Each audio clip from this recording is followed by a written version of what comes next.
मुझे सिक्योरिटी की जरूरत नहीं है, बस मुझे इतना चाहिए कि हशर के मैदान में जब कमली वाले होंगे तो आका कह दे कि ये मेरा कुत्ता आया है, बस काफी है मेरे लिए इतना काफी है।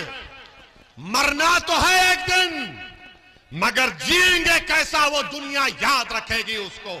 अगर वो 22 बच्चों को गोली मार दिया गया CAA के प्रोटेस्ट में, तो फिर उनकी जान की कीमत नहीं है तो ओवैसी की जान की कीमत क्या है बताओ मेरे को। कासगंज के पुलिस स्टेशन में अल्ताफ को पुलिस कस्टडी में मार दिया गया, मैं Z कैटेगरी लेकर क्या कर लूंगा?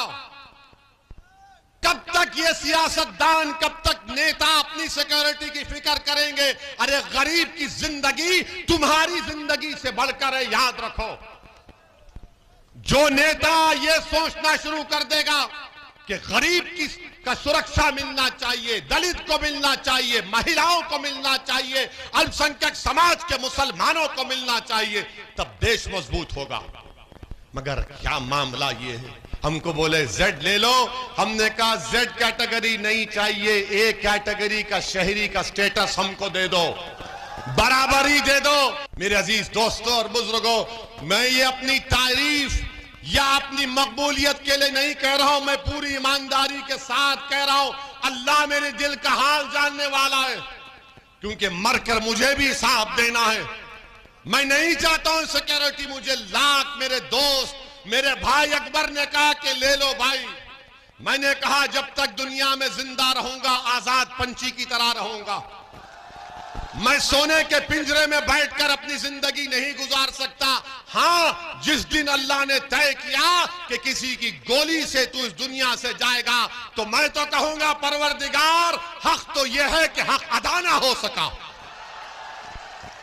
क्योंकि इतनी मोहब्बत, इतना मौका खिदमत करने का, आप यकीन नहीं कर सकते कि संबल में हम गए थे, जलसा कर कर असर की नमाज का वक्त हुआ, मस्जिद का नाम याद नहीं आ रहा, मस्जिद में नमाज पढ़कर हम निकले, एक अपाहिज है, साइकिल पर है, हमसे हाथ मिलाया और कहा कि ओवैसी तेरे लिए 100 रुपये। मैंने कहा क्यों? उसने कहा मेरे पास यही दौलत है, तू रख ले। यकीन मानिए मैं जज्बाती हो गया, उस 100 रुपये को उठा के रखा हूं, जिंदगी भर कभी उसको इस्तेमाल नहीं करूंगा। अगर मैंने जिंदगी में दौलत कमाई तो वो 100 रुपये कमाए जो गरीब अपाहिज ने मुझे दी। मेरे अजीज दोस्तों और बुजुर्गों, यही बात आपको बताना था। ये मंजलिस जब राजनीति सियासत करती है तो हमारे लिए कोई तिजारत नहीं है, कोई दौलत कमाने का जरिया नहीं है। मंजलिस जब से बनी और सुबह क़यामत तक जब तक रहेगी इंशाअल्लाह ताला हबीब करम के नबी करीम के सदक़े में, तो तिजारत या दौलत नहीं बल्कि गरीब मजलूम को उनका इंसाफ दिलाने के लिए, मुसलमानों को, दलितों को, पिछड़ा समाज को उनका हक दिलाने की लड़ाई लड़ते रहेंगे। इसीलिए हमसे दुश्मनी है। और ओवैसी पर उंगली उठाते बी टीम का, ओवैसी पर उंगली उठाते कि मेरे खड़े रहने से बीजेपी को फायदा होता। अरे मेरे गाड़ी पर गोलियां चलती हैं, मेरी गाड़ी पर गोली चलती है, मुझको मारने की कोशिश की जाती है, और हमको ही निशाना क्यों बनाया जाता? क्योंकि ये जानते हैं कि ये वाहिद मर्द है जो जालिमों के खिलाफ खड़ रहा है, लड़ रहा है। हमारी जान लेने की कोशिश होती है, हमारे साथियों की जान लेने की कोशिश होती है, मगर आप पे कुछ नहीं होता।